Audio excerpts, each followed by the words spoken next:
Pas incidentit të ndodhur në Big Brother VIP Albania 4, ku Josefin Marku goditi fizikisht Gjestin gjatë transmetimit të drejt për drejt, kanë vazhduar reagimet nga publiku dhe figurat të njohura të skenës shqiptare.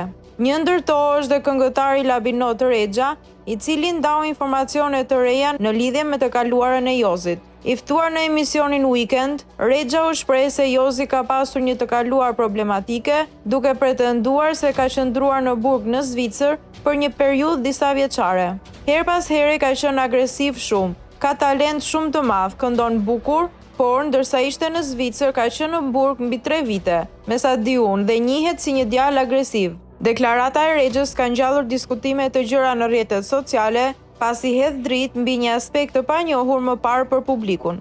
Në një postim në Instagram, Rexha shprehu keqardhje për familjen e Gjestit dhe u tregua i ashpër në drejtim të Jozit, duke shkruar: "Më vjen keq për familjen e Gjestit. Josef Marku, haram të qoftë buka ime dhe e gjithë shqiptarëve të Kosovës që të kanë mbajtur me burg ndërsa ishe në Zvicër. Humbe karrierën sa do pak që e krijove."